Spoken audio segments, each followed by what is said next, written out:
یہ ہمیشہ پہلے زمانوں میں ہوتا تھا، آج گاڑیوں میں بھی ہوتا ہے، جب کارواں چلتا ہے تو یہی چیز ہوتی ہے کہ کچھ لوگوں کی تشکیل ہوتی ہے، آپ نے آگے جا کے سیٹنگ کرنی ہے، نظام دیکھنا ہے، کھانے پینے کا ہوٹل دیکھنا ہے، ایسے ہوتا ہی نہیں ہوتا۔ آپ کی 2-3 گاڑیاں چلتی ہیں تو آپ اپنے فیملی میں طے کر لیتے ہیں جی تم آگے جاؤ، کوئی ہوٹل ریسٹورنٹ اچھا دیکھو، وہاں روکنا گاڑی، ہم کھانا کھائیں گے وہاں پہ، یا کوئی دیکھو کہیں چائے پی لیں گے، یا کہیں نماز پڑھ لیں گے۔ تو یوں جو آگے چلتا تھا نا اس کو کہتے ہیں واردہ،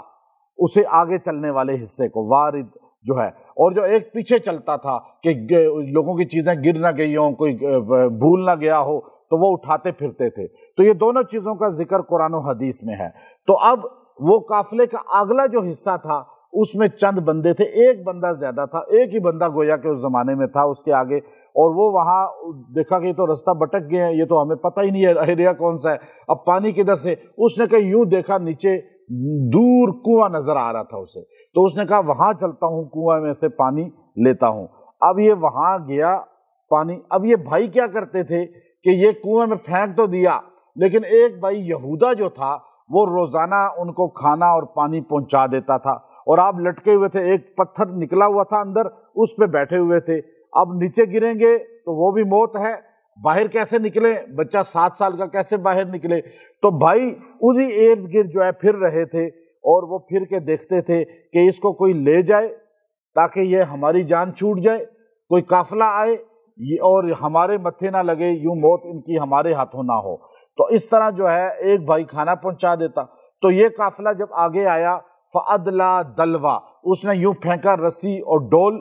وہ اپنے ساتھ رکھتے تھے کہ انہیں پتہ ہوتا تھا کہ یہ سنسان جگہوں پہ کنواں ملے گا تو اس میں رسی ڈول تو ہوگا نہیں، تو وہ اپنے ساتھ لے کر چلتے تھے۔ تو رسی اور ڈول اس کے پاس پہلے کا تھا اور بڑا مضبوط قسم کا تھا، تو اس نے جو ہے وہ ڈول نیچے پھینکا، فَأَدْلَا دَلْوَا، یوں نیچے پھینکا، تو یوسف علیہ السلام کو اللہ کی مدد نظر آ گئی، اور آپ نے فوراً جو ہے اس کے اندر بیٹھ گئے۔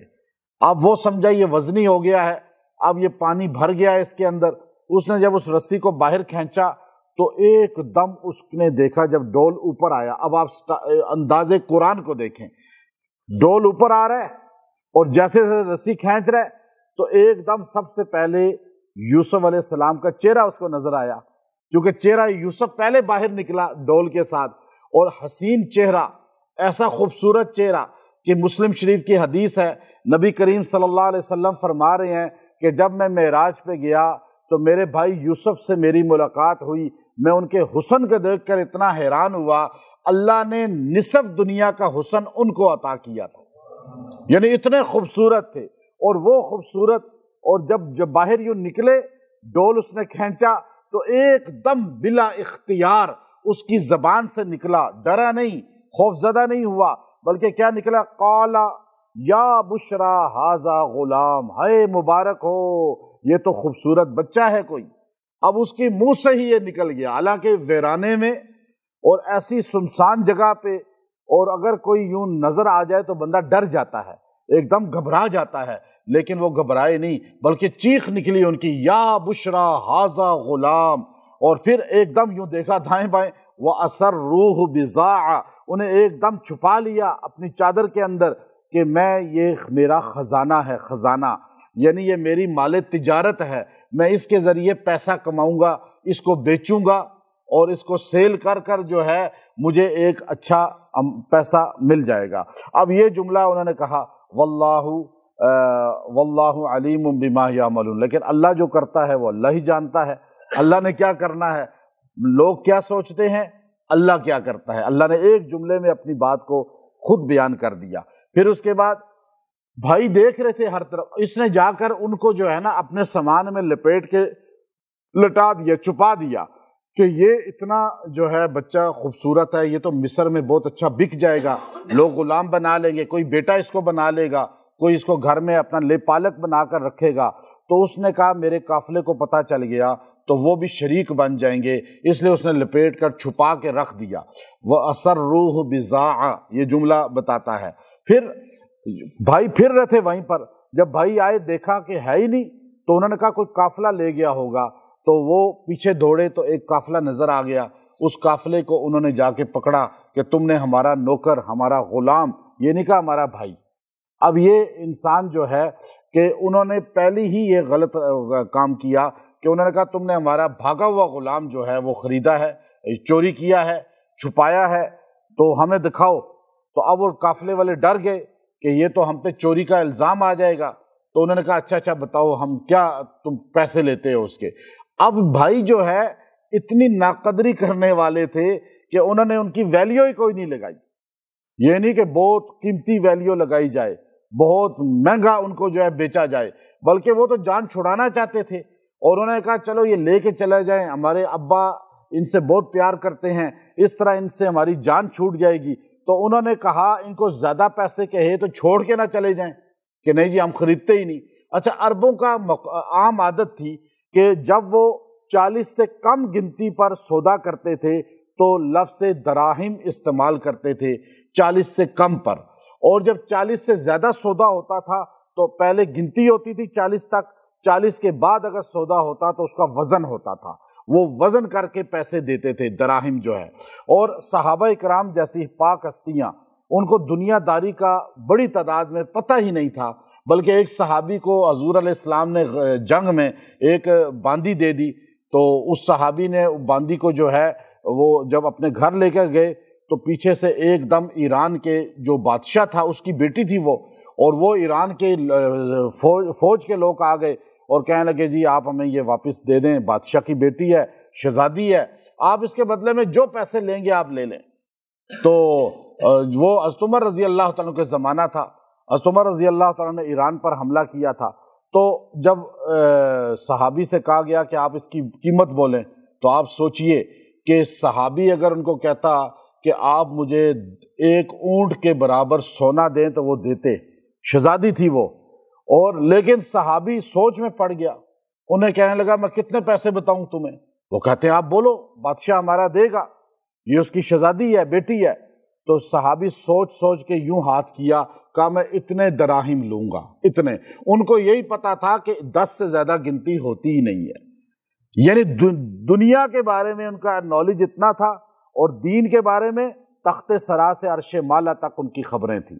اور اللہ تعالیٰ نے ان کو عروج اور ترقی دی ہوئی تھی کہ ہمیں کہا ان جیسے بنو گے تو جنت میں جاؤ گے۔ تو جو تعلیم ہم جس کو تعلیم کہتے ہیں، وہ تعلیم اصل میں جنت میں جانے والی نہیں ہے، لے کے جانے والی تعلیم وہ ہے جو صحابہ کے پاس تھی، جن کو 10 سے زیادہ گنتی کا پتہ نہیں تھا۔ آپ کے اکاؤنٹس کے لوگ حیران ہوں گے کہ یہاں پر جو ہے LLB کر کے، اور ہم سمجھتے ہیں کہ جنت میں ڈائریکٹ چلے جائیں گے، نہیں، وہ تعلیم ضروری ہے، لیکن قرآن کا علم جس کے پاس نہیں وہ جنت میں نہیں جا سکتا جب تک قرآن پاک پر اس کا یقین مضبوط نہیں ہوگا۔ تو اس لیے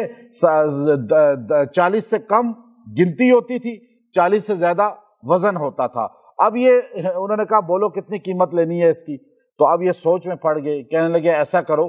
کہ ہمیں یوں کیا، اس طرح کیا کہ ہمیں یہ 20 دے دو درم، 20 درم، اور بعض میں آتا ہے کہ یوں کیا 30 دے دو، 30، تاکہ ہم 3 ہمارے حصے میں آ جائیں، 20 دے دو، 2 درم ہمارے حصے میں آ جائیں۔ اور یہ اللہ تعالیٰ اس کو یہاں بیان کرتا ہے وَشَرَوْهُ شرع، شر جو شرع بولتے ہیں نا، یہ خریدنے کو بھی بولتے ہیں، بیچنے کو بھی بولتے ہیں۔ اب یہاں پہ امام ابن کثیر رحمۃ اللہ علیہ تفسیر میں لکھتے ہیں کہ اس میں دونوں چیزیں ہیں، کہ ان قافلے والوں نے جو اس کی قیمت لگائی یوسف علیہ السلام کی، وہ بھی بالکل قلیل سی تھی، بالکل جو ہے کم تھی، یا بھائیوں نے جو قیمت لگائی وہ بھی بہت کم تھی، یعنی خریدنے والے نے بھی بیچنے والے نے بھی، دونوں نے وَشَرَوْهُ بِثَمَنٍ، ان کی ایسی قیمت لگائی گئی جو بخسن، جو نکارہ قسم کی تھی، دراہم معدودہ، نکارہ درہم معدودہ، گنتی کے، چند گنتی کے، جسے ہر بندہ گن سکتا ہے، اتنی قیمت لگائی۔ وَقَانُوا فِيهِ مِنَ الزَّاهِدِينَ، اور تھے ہی وہ لوگ بے رغبت یوسف علیہ السلام سے، بیزار، یوسف علیہ السلام سے بیزار تھے، یعنی دونوں بیزار تھے۔ اس کی وجہ کیا ہے کہ قافلے والے کہنے کہ ٹھیک ہے اگر یہ چوری کا کیس بنتا ہے تو چھوڑ دو ان کو یہیں پر، اور بھائیوں نے کہا کہ ان کو بھیجو تاکہ ہمارے ابا کے نظروں سے یہ اوجھل ہو جائیں۔ دونوں نے وہی روش اختیار کی، آخر قافلے والوں نے بھی ویلیو نہیں سمجھی، ہیرے کی قدر جوہری جانتا ہے، یہاں اس واقعے سے ہمیں پتہ چلتا ہے کہ یوسف علیہ السلام کی قدر نہ بھائیوں نے کی نہ قافلے والوں نے کی، ورنہ یوسف علیہ السلام کی قیمت جو ہے وہ کل کائنات بھی کوئی چیز نہیں حیثیت رکھتی تھی۔ تو اس لیے یاد رکھیں، آپ اپنی ویلیو خود بنا سکتے ہیں۔ آج دیکھیے ہر بندہ یہ سوچتا ہے کہ آپ کے ہر بندے کے لوگ محب نہیں ہوں گے، ہر مسلک کے اپنے لوگ مسلک والے کے محب زیادہ ہیں، دوسرے مسلک کو ویلیو نہیں دیتے، اور آج اپنے بزرگوں کے ہر بندہ ویلیو دیتا ہے، دوسرے کے بزرگوں کو ویلیو نہیں دیتا۔ آج یہ کتنا بڑا المیہ ہے کہ ناقدری عام ہو چکی ہے۔ اس لیے ہمیں چاہیے کہ ہر بندے کو ویلیو دیں، عزت دیں، کل اس کو اللہ تعالیٰ کیا مقام دینے والے ہیں۔ جس طرح یوسف علیہ السلام کا نہیں پتہ تھا ان لوگوں کو، ہمیں بھی نہیں پتہ۔ پھر اللہ نے یہاں ایک تسلی دی ہمارے نبی کو، میرے نبی آپ کو یہ لوگ جو برا کہتے ہیں اور آپ کی اس طرح مذاق کرتے ہیں، آپ کو ساحر کہتے ہیں، کاذب کہتے ہیں، کاہن کہتے ہیں اور مختلف الفاظ سے نوازتے ہیں، میرے نبی آپ کی قدر نہیں کرتے آپ کے رشتہ دار، آپ کے علاقے والے، آپ کی قوم والے، آپ کے برادری والے، آپ کے محلے والے، اس لیے کہ آپ کے بھائی یوسف کی قدر بھی نہیں کی گئی تھی۔ لیکن یاد رکھیں، یوسف علیہ السلام کو بھی جب نکال دیا انہوں نے، اللہ نے عروج دیا۔ آپ بھی جب مکے سے نکال دیے جائیں گے تو اللہ عروج دے گا، پھر دنیا میں آپ ہی کا نام ہوگا اور ہر خطے میں ہوگا، ان کا نام ہی ختم ہو جائے گا۔ جیسے یوسف علیہ السلام کے بھائیوں کا نام کسی کو نہیں پتا، لیکن یوسف علیہ السلام کا نام پوری دنیا میں گونج رہا ہے۔ تو آج حضور علیہ السلام کا وہی اللہ یہ واقعوں میں یوسف علیہ السلام کے ہمارے نبی کو مقام بتا رہے ہیں۔ میرے نبی، کل آپ کی کیا ویلیو ہے؟ مکے والے ہاتھ ملتے رہ جائیں گے اور مدینے والے آپ کا فیض پا جائیں گے، اور مدینہ قیامت تک ایمان والوں کے دلوں کا مرکز بن جائے گا، ایمان کی کسوٹی بن جائے گا۔ بچہ بچہ کہے گا چلو مدینے چلیں، چلو مدینے چلیں۔ پیدا آپ مکے میں ہوئے، کعبہ مکے میں ہے، ساری عبادات حج کی عمرے کی مکے میں ہیں، لیکن بچہ بچہ کہتا ہے چلو مدینے چلیں۔ مدینے میں کون ہے؟ ہمارے آقا محمد صلی اللہ علیہ وسلم ہیں۔ تو اس لیے یوسف علیہ السلام مصر، پھر مصر ہی مصر ہوگا اور یوسف علیہ السلام کا ہی نام ہوگا۔ اس کنویں کو لوگ بھول جائیں گے لیکن تخت مصر کو یاد رکھیں گے، تخت یوسف کو یاد رکھیں گے۔ تو اگر کوئی چیز نہ بکتی ہو اور کسی چیز کے بیچنے میں یا خریدنے میں دشواری ہو، آپ کو مل نہیں رہی یا آپ بیچ نہیں پا رہے، دونوں صورتوں میں یہ آیت کریمہ جو 20 نمبر آیت ہے سورہ یوسف کی، یہ بہت ہی مجرب ہے۔ وَشَرَوْهُ بِثَمَنٍ بَخْسٍ دَرَاهِمَ مَعْدُودَةٍ وَكَانُوا فِيهِ مِنَ الزَّاهِدِينَ۔ اللہ تعالیٰ آپ کو ایسی چیز دے گا جو آپ کو مناسب اور آپ کی من پسند ریٹ پر مل جائے گی۔ اس کو 11 دن تک روزانہ 41 بار پڑھ کے 41 ٹائم پڑھ کے دعا کریں، اللہ سے مانگیں، اللہ تعالیٰ انشاءاللہ خرید و فروخت میں آپ کی معاونت فرمائے گا، مدد فرمائے گا، اور آپ کی پردہ غیب سے مدد ہوگی۔ وآخر دعوانا ان الحمد للہ رب العالمین۔